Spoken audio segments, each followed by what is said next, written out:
Salut à tous, c'est Dimplay. Alors aujourd'hui on se retrouve sur Windows 10, enfin sur Windows 8, sur machine virtuelle, nous avons Windows 10. Donc une fois installé, nous allons la lancer, tout simplement. Donc j'ai mis 40 Go quand même pour Windows 10, parce que sinon il allait pas tourner, il allait faire son capricieux, il allait faire son caca nerveux. Donc je la mets en grand écran puisque Windows 10 me propose d'avoir un énorme gigantesque écran. Donc on va voir. S'il propose pas l'écran, je vais installer pour avoir un meilleur écran. On verra après.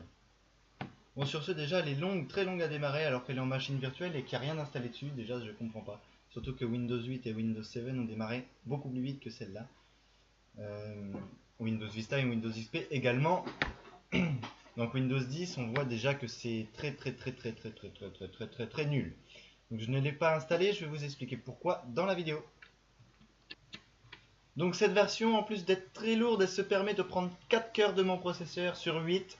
Malgré les 4 cœurs, il arrive toujours à être très lent. Donc je lui ai installé, je sais plus combien de RAM que je lui ai installé, je crois que j'ai mis 8 Go de RAM. Donc il va pas me dire qu'il a pas assez pour fonctionner, puisque étant donné que je lui ai mis à peu près la moitié de ma configuration système. Oui, c'est la moitié de ma configuration système, sachant que mes barrettes RAM, j'ai 16 Go, j'ai mis 8 Go pour Windows 10. Et mon process, il fait 8 cœurs.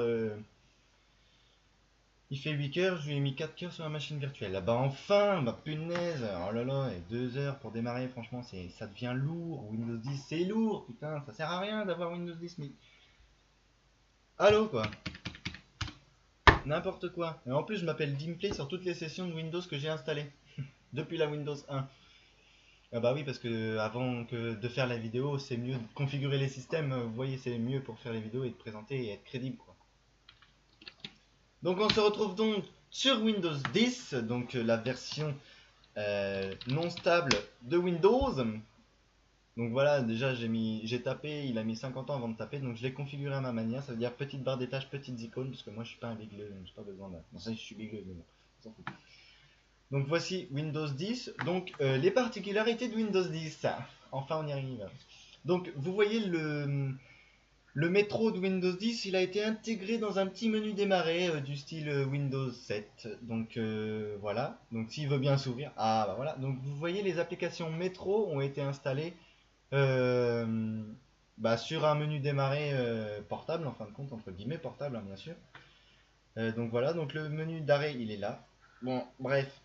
Les particularités maintenant. Donc les particularités de Windows 10. Les particularités de Windows 10, en fin de compte, si vous voulez, c'est qu'ils ont supprimé le lecteur Windows Media. Ah, bah enfin on y vient. Ah bah oui, parce qu'au lieu de faire une version 10 ou une version 9 de Windows Lecteur Media, ils se sont dit, oh bah tiens, on va remplacer par une application un peu plus pourrie, on pourra pas modifier notre égaliseur, ça sera de la merde. Donc voilà, lecteur Windows Media, ce sera remplacé par Groove Music. Peut-être parce que Groove Music fait partie d'une des applications d'Xbox One. Peut-être, moi je sais pas, j'ai la PlayStation, donc je pourrais pas vous dire. Donc voilà. Votre musique, bah, j'aimerais bien avoir ma musique s'il te plaît, parce que avoir un accueil comme ça, franchement, ça craint la merde, ça sert à rien. Donc obtenir la musique déjà, où tu vois le menu, où tu vois, tu peux play, tu peux n'importe quoi. Tu pourras même pas lire ta playlist. Lecture en cours, bah il y en a pas, bah oui bien sûr, assurément, bah oui, of course. Donc paramètres d'affichage, peut-être on arrivera à faire quelque chose, hein. Logiciel potentiellement dangereux détecté, on s'en fout. Résolution d'écran, paramètres d'affichage avancés, donc on pourra même pas l'adapter sur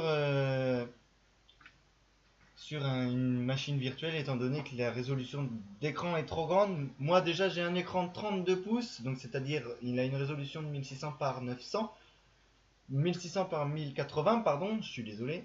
Non, merde, j'ai une résolution de 1920 par 1080, pardon. Ouh, on va y arriver. Donc c'est-à-dire 1080 pouces, 1080 pixels, pardon. Oui, par contre c'est pas ça. Le seul inconvénient, c'est que je trouve qu'ils ont supprimé le lecteur Windows Media. Les jeux, c'est pareil que Windows 8, ça veut dire qu'ils sont installables, mais avec l'application d'Xbox qui se trouve ici. Donc je trouve qu'elle est assez basique, nulle, et en plus, elle n'est pas accessible à tous, parce qu'elle surveillera vos matériels, elle surveillera vos logiciels, et en plus, elle se permettra d'avoir des incompatibilités système avec votre matos en fait, si vous voulez. Donc attendez, je cherche juste le gestionnaire de périphérique. Attendez, gestionnaire de périphérique, clavier visuel, éditeur de registre, devmgmt, devmgmt.msc. Donc nous allons voir le gestionnaire de périphérique, voir un petit peu les pilotes, parce que je lui ai mis tous mes pilotes que j'ai. Ah bah oui, j'ai installé les pilotes hier. Putain, je suis bête. Donc là, il a tous les pilotes de bon. La carte son, je sais pas s'il y a la carte son par contre. La carte son. Bah non, il n'y a pas la carte son. Pourquoi donc? On va voir ça tout de suite. Système son. Activer le son. Bah oui, pourtant c'est la dernière version de la carte. Bizarrement, il n'y est pas. Oh, bah vous voyez, j'aurais installé Windows 10 sur mon système, il n'y aurait pas eu le son. Pourquoi? Parce qu'il n'aurait pas trouvé le pilote de la carte son. C'est génial, j'adore Windows 10, incompatible sur n'importe quel PC, un peu comme la même version que Windows Vista. J'adore. J'adore, franchement. Bon, bah, c'est déjà la fin de cette vidéo. Merci de l'avoir suivi en tout cas. Et on se retrouve. Du coup, la série de Comeback Windows se termine aujourd'hui avec cette version-là. Peut-être qu'il y en aura d'autres s'il y a une autre sortie de Windows. Ou si je retrouve comment installer la version 2.0 de Windows, peut-être que je vous la montrerai, je vous la présenterai. Pour l'instant, je suis en pleine recherche. J'ai déjà réussi à retrouver la version 1.0 de Windows et j'arrive pas à retrouver la 2.0. Donc, on va chercher au fur et à mesure parce qu'en fin de compte, c'est très compliqué de l'installer sur machine virtuelle. Faut installer MSDOS d'abord et après installer Windows. Bon, sur ce, c'est la fin de cette vidéo. Merci de l'avoir regardé et puis abonnez-vous et ciao.